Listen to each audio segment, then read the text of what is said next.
언제나 변함없으신 우리 주님의 크신 위로와 은혜와 사랑이 오늘 이 예배 자리에 함께 가신 모든 분들에게 같이 하시기를 빕니다. 이 세상은 어떤 형태로든 사실 전쟁 중에 있습니다. 꼭 지금 이스라엘 하마스 전쟁, 해를 넘겨서 지금 끝을 모르고 있는 전쟁, 또 우크라이나 러시아 전쟁만 전쟁이 아니고 우리의 삶의 매일매일이 사실은 전쟁입니다. 마약과의 전쟁, 술, 담배와의 전쟁, 범죄와의 전쟁, 온갖 중독과의 전쟁, 우울증과의 전쟁, 우리 자녀들은, 청소년들은 공부와의 전쟁, 특별히 우리 젊은이들은 이 전자기기와의 전쟁도 정말 만만치가 않아요. 몇 년 전에 부산에서 한 중학생이 20층 아파트에서 학교 성적을 비관해가지고 스스로 몸을 던져서 목숨을 버린 사건이 있었어요. 그는 유서에다가 이렇게 썼다고 그래요. 학교 성적 때문에 비인간적인 대우를 받는 이 세상을 나는 떠난다. 그리고 내가 쓰는 아이폰을 나와 함께 묻어달라. 진짜 우리 젊은 우리 자녀들이 지금 어떤 전쟁을 하고 있는지 우리는 알아야 됩니다. 정말 공부의 전쟁뿐만 아니라 이 피어 프레셔, 그리고 이 문화에서 오는 그 압도하는 그 물결을 정말 거스르지 못하고 치열한 싸움을 싸고 있습니다. 이 전자기기 스마트폰과의 전쟁, 한번 딱 붙들면 거기에는 많은 유익한 것들도 많이 있지만 인생의 본질적인 측면에 있어서 역기능적인 것들이 더 많기 때문에 그러한 전쟁이 너무나도 치열합니다. 이번에 우리 유스그룹 서머 캠프에서 모였을 때 모이자마자 가장 처음에 한 일이 모든 핸드폰을 다 이렇게 걷어가지고 박스에서 보관해서 떠나는 날 이렇게 다시 줬습니다. 그게 있는 한, 그걸 가지고 있는 한 아무것도 할 수가 없습니다.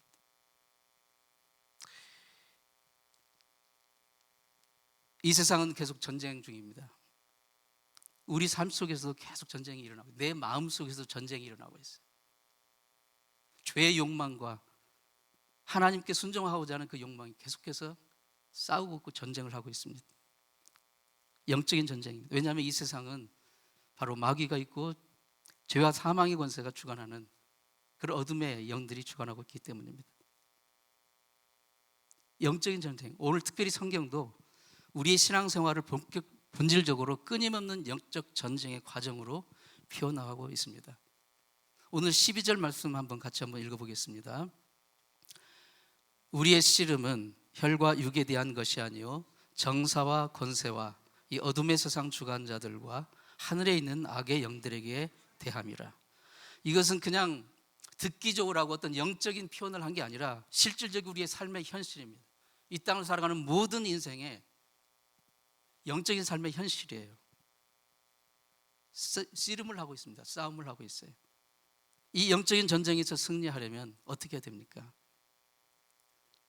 영적 전쟁에서 승리하려면 전제 조건이 있는데 강건해야 됩니다. 속사람이 강건해야 돼요. 오늘 10절 말씀 보면 너희가 주 안에서와 그 힘의 능력으로 강건하여지고, 우리가 아무리 좋은 무기를 가지고 있고 좋은 기술이 있어도 싸움의 당사자인 내가 힘이 없고 약하고 병에 걸려 있으면 아무런 소용이 없는 것이, 이길 수가 없습니다. 지금 요즘 다시 코로나 변종이 정말 기승을 부리고 있다고 하잖아요.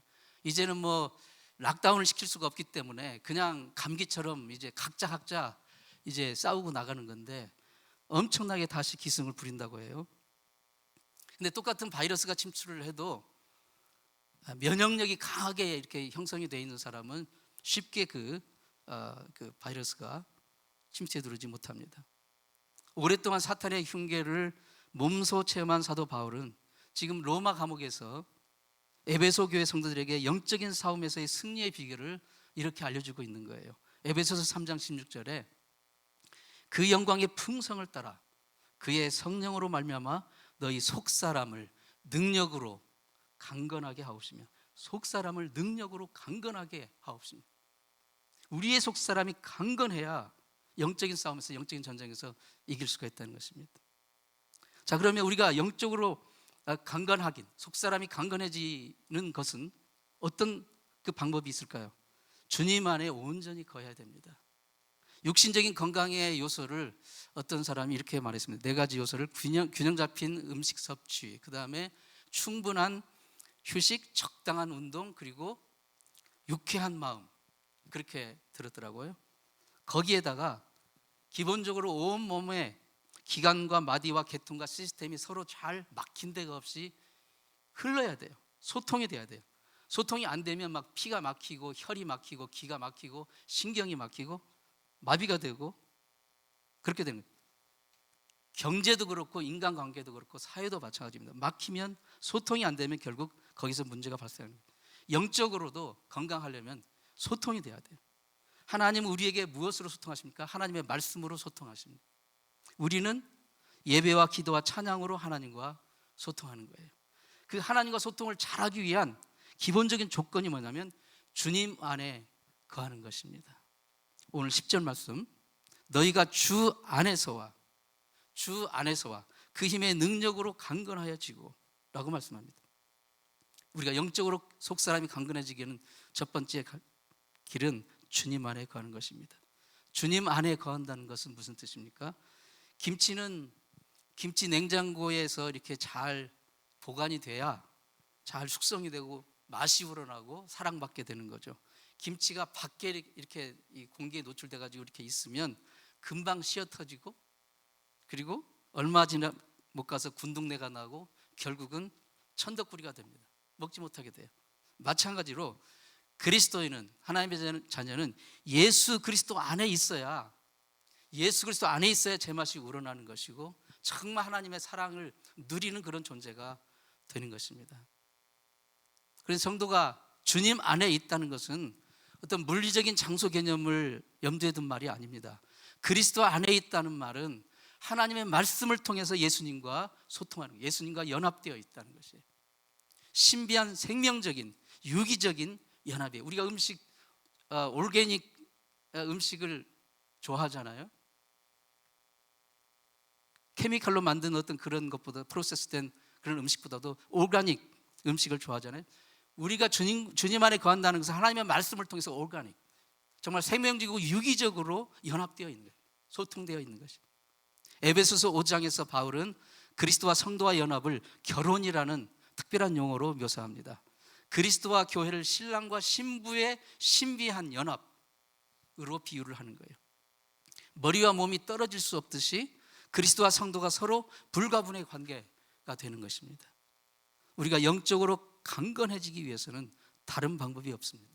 주님 안에 유기적으로 연합하고 주님 안에 거하는 것입니다.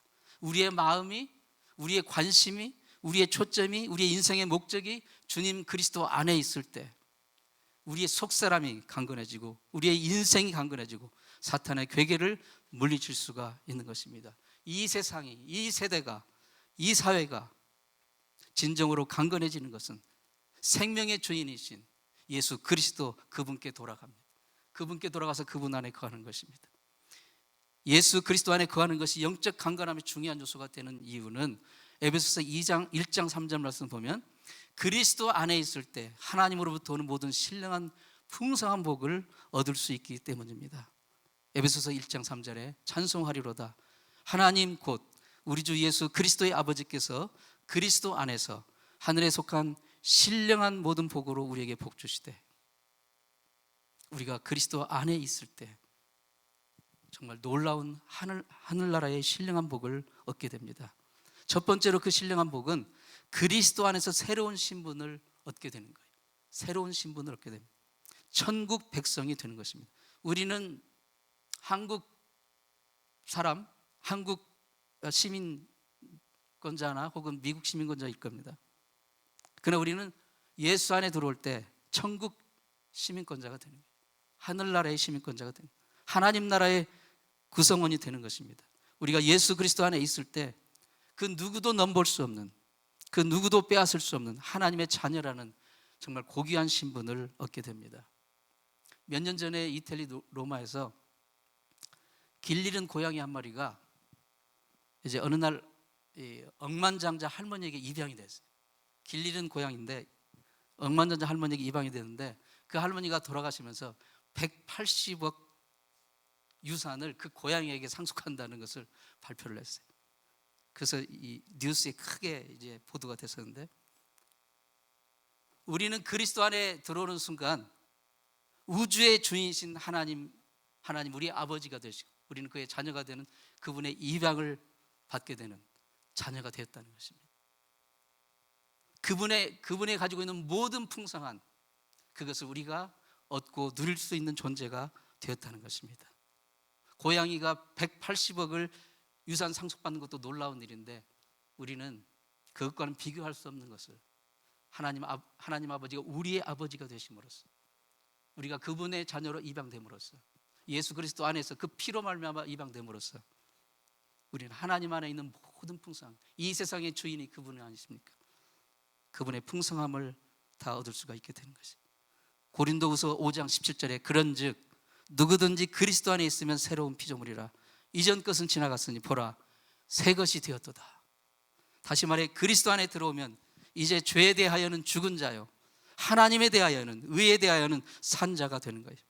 예수 십자가의 보혈의 공로로 죄에 빠져 영원히 죽을 수밖에 없는, 영원히 멸망할 수밖에 없는 우리 옛사람이 죽고 예수 그리스도의 부활로 의와 진리로 거룩함을 입은 새 생명을 가진 새로운 피조물이 된 것입니다. 이 진리를 우리가 굳게 붙들고 나갈 때 우리는 영적인 전쟁에서 승리할 수가 있습니다. 그러나 사탄은 이 진리를 의심하도록 늘 우리를 공격합니다. 그러나 우리가 그리스도 안에 있는 한 우리는 결코 사탄에게 패배할 수가 없습니다. 사도 바울이 로마서 8장 39절에서 이렇게 외칩니다. 높음이나 깊음이나 다른 아무 피조물이라도 우리 주 그리스도 예수 안에 있는 하나님의 사랑에서 끊을 수 없으리라. 우리가 결혼할 때 서약을 하잖아요. 검은 머리가 팥불이 되도록 사랑한다, 변치 않는다 약속을 하는데, 여러분 그 어떤 것도 이 세상 그 어떤 강력한 힘도 파워도 우리를 사랑하신 예수 그리스도의 그 사랑에서 우리를 끊어낼 수가 없다는 것입니다. 이 진리를 우리가 굳게 붙들 때 우리는 온전히 승리할 수가 있어요. 사탄은 그것을 끊임없이 의심하게 합니다. 하나님이 너를 사랑하지 않아. 우리가 그리스도 안에 있을 때 얻게 되는 풍성한 그 은혜와 복이, 두 번째로 그리스도 안에서 하나님의 가족의 일원이 되는 거예요. 우리 주변에 보면 혼자 사는 독거 인생들이 얼마나 많습니까? 갈수록 혼자 사는 사람들이 많아요. 어떤 이유로 됐든 독거 인생들이 너무 많습니다. 독거 인생의 비참함은 이루 말할 수가 없어요. 성도는 독거 인생이 아닙니다. 외로이 싸우는 고독한 전사가 아닙니다. 예수 그리스도 안에 들어올 때 우리는 누구든, 유대인이나 이방인이나 종이나 자유자나 어른이나 아이나 모두 그리스도 안에서 하나님의 가족이 된 거예요. 성도는 고립된 섬에 홀로 갇혀 전쟁을 하고 있는 것이 아닙니다. 세상 말로 독고다이가 아닙니다. 우리는 거대한 하나님 나라의 군사들이 되었어요. 이 전쟁은 내가 홀로 싸우는 그런 전쟁이 아니고 궁극적으로 하나님의 나라와 사단의 어둠의 나라가 싸우는 싸움인 것입니다. 역대하 20장 15절에 온 유다와 예루살렘 거민과 여호사밧 왕이여 들을지어다. 여호와께서 너에게 말씀하시기를 이 큰 무리로 인하여 두려워하거나 놀라지 말라. 이 전쟁이 너에게 속한 것이 아니요 하나님께 속한 것이니라. 우리가 이 여러 가지 전쟁을 우리가 매일매일 하고 있는데요, 이 전쟁을 보면 우리의 싸움의 대상을 보면 압도적입니다. 모든 면에 있어서 우리가 도저히 이길 수가 없는 그런 절망을 가져다둘 그런 대상이에요. 그런데 여기서 보면 이 큰 무리로, 이 압도하는 무리로 인하여 두려워하거나 놀라지 말라는 것이, 이 전쟁은 궁극적으로 너 혼자 하는, 너에게 속한 것이 아니고 하나님께 속한 것이다. 하나님이 너를 위하여 싸워주신다. 하나님의 전쟁, 하나님의 나라와 이 어둠의 세상의 나라와의 싸움이기 때문에 하나님께 속한 예수 그리스도 안에 들어오는 자들이 하나님의 풍성한 신령한 그 은혜 가운데 하나님이 우리를 위해 싸워주시는 이 싸움을 우리가 싸우고 있는 것입니다. 우리가 나 홀로 산다고 한다면, 나 홀로 신앙생활을 한다고 하면 너무나도 힘들고 어렵습니다. 아니, 불가능합니다. 오늘날 현대사회의 가장 뚜렷한 특징 중에 하나는 지극한 개인주의예요. 서로 사생활 노출을 지극히 꺼립니다. 익명의 상태 속에서 간섭하지 않고 누구에도 간섭받지도 않고 자기 혼자만의 공간에서 사이버 공간으로 들어가가지고 인터넷 공간으로 들어가서 세계 어느 곳에 있는 누구든지 무차별, 무한히 접속을 해요. 그러나 끝까지 진정한 자기의 정체성을 숨깁니다. 그냥 사이버 공간을 떠도는 사이버 아이디만 있을 뿐이에요. 무서운 개인주의입니다. 이 스마트폰이 손에 잡히는 순간 가족과 함께 있어도, 친구와 함께 있어도, 공동체와 함께 있어도, 여럿이 같이 있어도 갑자기 혼자가 되는 거예요. 이 속에 빨려 들어가면서. 무서운 개인주의입니다. 이럴수록 사람과 사람 사이의 진정한 인격적인 소통과 진정한 건강한 소통이라고 그랬잖아요. 하나님과 우리의 영적인 그 능력도 하나님과의 소통인데, 그 소통을 가로막고 있는 개인주의, 고립주의, 이러한 개인주의가 우리 신앙생활에도 침투합니다. 바로 이게 무서운 마귀의 전략입니다. 그게 있으면 너무 편하죠. 너무 정말 내가 원하는 것을 쉽게 접속할 수가 있어요. 그러나 그만큼 우리는 점점 내 이웃과 멀어지게 됩니다. 점점 나는 혼자가 되어갑니다. 하나님과도 멀어지게 되는 거예요. 성도가 그리스도 안에 있다는 것은 나 홀로의 고립에서 벗어나 주 안에서 하나님의 가족이 되는 것이고, 주의 사랑 안에서 서로 울고 웃고 기뻐하고 위로하고 위로받게 되는 거예요. 그럴 때 우리는 이 세상의 이 악한 영들에 대하여 승리할 수 있게 되는 것입니다. 사람이 예수 안에서 떨어져 하나님의 가족의 공동체에서 이탈하면 영적으로 고립되고 고갈되고 마침내는 말라버리는 것입니다. 요한복음 15장 6절에 사람이 내 안에 거하지 아니하면 가지처럼 밖에 버려 말라지나니 사람들이 이것을 모아다가 불에 던져 사르느니라. 사람이, 우리가, 성도가 예수 그리스도 안에 거하지 아니하면 가지처럼 밖에, 몸체된 나무에서 떨어진 그 가지가 어떻게 됩니까? 사람들이 이것을 모아다 불에 던진다고 그랬어요. 우리가 예수 그리스도에서 떨어지게 되면 결국은 세상은 우리를 모아다가 불에 던질 것입니다. 이것을 알아야 돼요. 초대교회의 영적 승리의 요인 하나가 무엇이었습니까? 성도가 모이기를 힘썼다는 거예요. 모이기를 힘썼어요. 그리스도의 제자들로서 무슨 일이든 항상 함께 했어요. 같이 했어요. 이렇게 오늘 주일날 하나님의 앞에 나와 귀한 시간을 드리면서 전심으로 하나님을 만나며 하나님과 교제하며 예배하고 있다는 것은 그리스도 안에 속해 있는 하나님의 한 가족임을 나타내는 가장 확실한 증거입니다. 하나님의 가족, 하나님의 공동체에 함께 속해 있을 때 우리는 마귀와의 영적인 전쟁에서 온전히 승리할 수가 있는 것입니다. 본문이 우리에게 가르쳐주는 영적인 승리의 두 번째 방법은 주님의 능력을 힘입어야 합니다. 영적인 전쟁은 궁극적으로 어둠의 주관자인 사탄과의 전쟁입니다. 그런데 이 사탄은 사람보다 강력합니다. 그 어떤 사람도 이 사탄을 이길 수가 없어요. 그 어떤 세력도, 그 어떤 힘도 이 사탄을 물리칠 수가 없습니다. 영적인 전쟁에서 사단이 구체적으로 사용하는 대표적인 두 가지 전략은, 첫 번째로 사람이, 죄인이 그리스도께 돌아와 구원받게 되는 것을 방해합니다. 모든 수단과 방법을 통해서 그것을 방해합니다. 두 번째로 이 사탄은 인간 사회를 가능한 한 비참하게 하는 거예요. 이 세상에 전쟁, 폭력, 가난, 억압, 질병, 미신, 무지, 차별, 탐심, 온갖 악행들을 그는, 사단은 그것을 무기로 삼아 이 세상에 퍼뜨립니다. 극도의 이기심을 충돌시킵니다. 사단이 하는 일입니다. 모든 삶의 영역에 황금의 신, 만몬 숭배주의, 돈이면 다 된다는 그런 환상을 심어줍니다. 이 전쟁을 우리는 매일 싸우고 있는 거예요. 이 전쟁에서 이기려면 바로 예수 그리스도의 구원의 복음의 진리와 예수 그리스도의 그 안에 있는, 복음 안에 있는 능력을 우리가 힘입어야 됩니다. 너희가 주 안에서와 그 힘의 능력으로 강건하여 지고. 사단은 무서운 유혹의 영입니다. 무엇으로 우리를 유혹합니까? 교만으로, 인간의 욕망으로, 탐심으로, 미신으로, 악한 영들로 유혹하고 시험합니다. 사단은 자신이 최고라는 교만의 영 그 자체입니다. 그래서 인간에게도 그것을 심어줍니다. 네가 최고야. 하나님이 아니라 네가 스스로 하나님이 되어야 돼. 네가 왕이야. 하나님께 굽신거리지 말고 하나님을 반역해야 돼. 네가 스스로 독립해야 돼. 이것을 충동질합니다. 인간에게 독립선언을 하라고 합니다.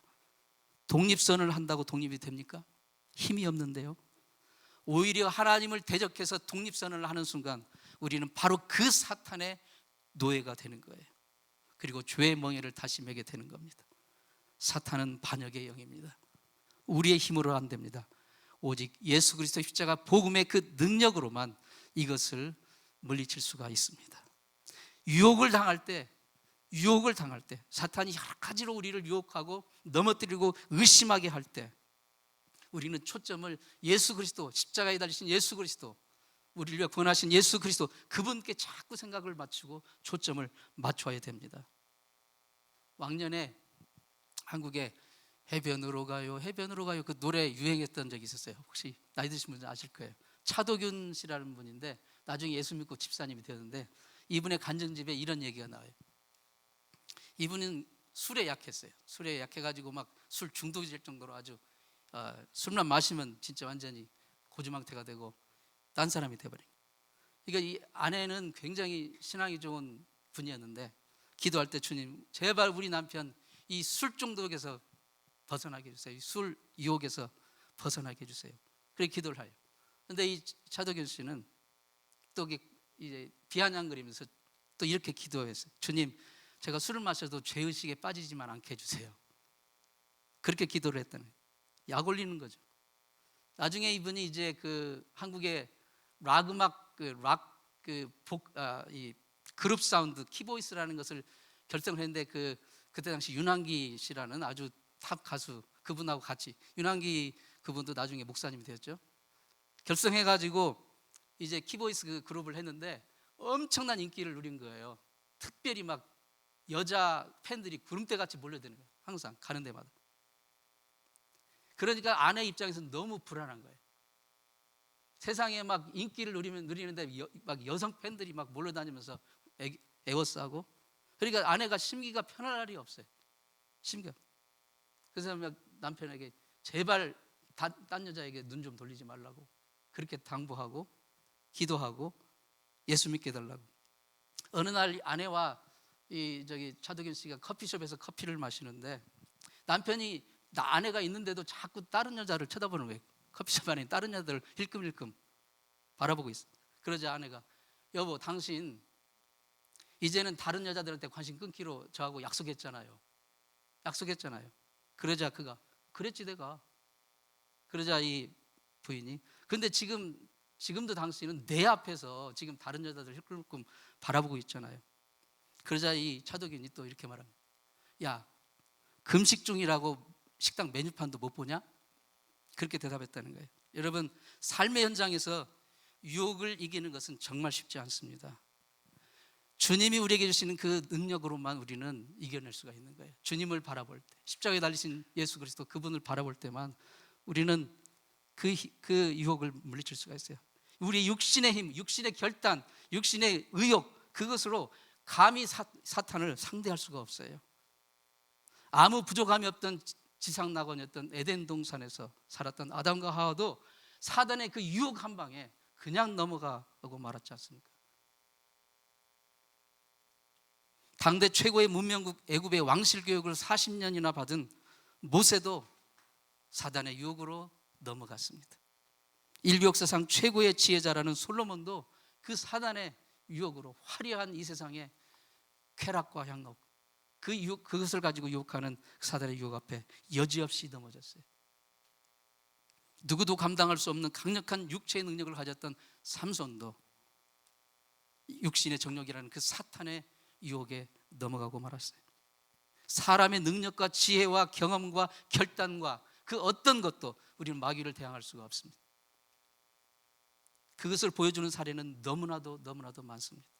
오직 예수 그리스도의 보혈의 능력, 그 능력을 힘입을 때만 우리는 우리에게 다가오는 이 사탄의 괴계를 물리칠 수가 있습니다.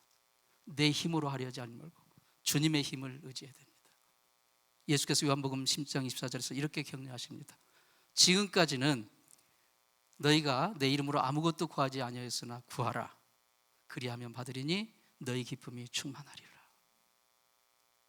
지금까지는 너희가 뭘 몰라서 예수 이름, 나의 이름으로 구하지 않았는데 이제부터는 너희가 구하라.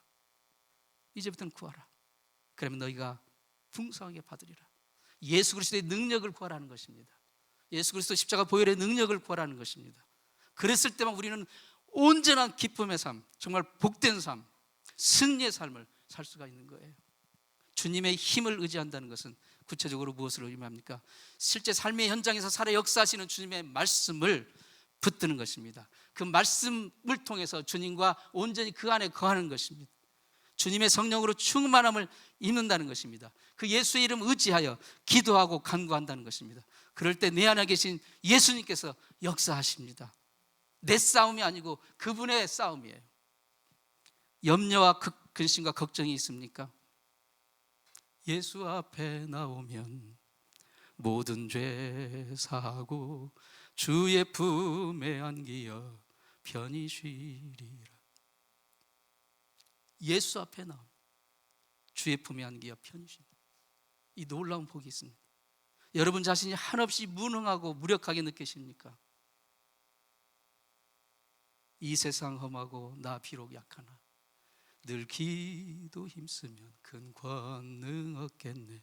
주의 은혜로 대속받아서 피와 같이 붉은 죄 눈같이 이겠네. 이 세상 험하고 나 비록 약하나 늘 기도 힘쓰면 큰 권능 얻겠네. 이 세상 너무나도 험한데 나는 너무 약해요. 얼마나 슬픈 현실입니까? 하지만 늘 기도에 힘쓰면 이 세상 이길 큰 권능을 얻게 된다는 진짜 희망의 메시지입니다. 찬송가 281장이에요. 저는 기도할 때마다 이 찬송을 묵상으로 늘 부릅니다. 이 세상 험하고 나 비록 약하나 늘 기도 힘쓰면 큰 권능 얻겠네. 저는 늘 기도할 때마다 이 찬송을 먼저 불러요. 너무 힘들고 어렵고 나는 너무 무력하고 연약한데 예수 그리스도의 그 능력을 내가 구할 때 이길 힘을 주시고 큰 권능 얻겠다는 이 믿음의 고백, 이 고백이 여러분의 고백이 되기를 축원합니다. 여러분 우울증으로 고통받습니까? 설명할 수 없는 슬픔과 낙심이 있습니까? 하나님의 말씀에 답이 있는 거예요. 빌립보서 4장 6절 7절 아무것도 염려하지 말고 오직 모든 일에 기도와 간구로 너희 구할 것을 감사함으로 하나님께 아뢰라. 그러면 모든 지각에 뛰어난 하나님의 평강이 그리스도 예수 안에서 너희 마음과 생각을 지키시리라. 예수 안에 들어와서 그분의 능력의 이름을 붙들고 감사함으로 간구하면 그 어떤 것도 이겨낼 수가 있습니다. 한국에서는 인터넷으로 매일 70만 명의 사람들이 운세 또는 역술 서비스를 받고 있다고 해요. 점을 치는 거예요. 인터넷으로 70만 명가량. 한국인이 한 해 점쟁이에게 갖다 바치는 복제가 1조 4천억 원입니다. 이게 다 영적인 전쟁에서 하염없이 패배하는 모습 아닙니까? 이 거대한 사탄의 물결을 어떻게 당해낼 수 있습니까? 이 기술사회, 문명사회에서 1조 4천억 원에 달하는 복채를 갖다 주면서 그 점쟁이들에게 자신의 운명을 묻고 자신의 내일을 묻는 거예요. 그게 현실입니다. 그게 이 세상이에요. 예수님은 십자가 부활의 사역을 통하여 이미 이 사단의 권세를 완전히 이기셨고 그리고 그 이긴 승리의 권세를 예수 그리스도를 구주로 고백하는 우리에게 주셨습니다. 마가복음 16장 17절에 믿는 자들에게 이런 표적이 따르리니 곧 저희가 내 이름으로 귀신을 쫓아내면 새 방언을 말하며 예수 그리스도를 믿는 자, 예수 그리스도 안에 들어오는 자, 하나님 아버지를 내 구세주로 고백하는 자들에게는 이런 표적이 있다, 이런 능력을 주신다는 것입니다. 베드로가 자기 자신의 능력만을 믿었을 때는 다들 부인해도 자기는 예수를 부인하지 않겠다라고 호언장담을 했지만 그 천한 여종 앞에서 3번이나 부인하지 않았습니까? 영적인 전쟁에서 여지없이 실패한 거예요. 자기 힘을 의지하니까. 자기는 뭐 그렇지 않다고. 자기는 뭐 그렇지 않다고. 우리가 다 그렇게 생각하죠. 그러나 그렇지 않다는 거예요. 오직 예수 힘으로, 예수님의 권능으로만 우리가 무장할 때만 이길 수 있어요. 나중에 베드로가 예수의 힘으로 무장했을 때 3,000명, 5,000명을 하루에 회복케 시켜 주님 앞에 돌아오게 하고 숱한 병자들을 치유하는 영적인 능력자가 되지 않았습니까?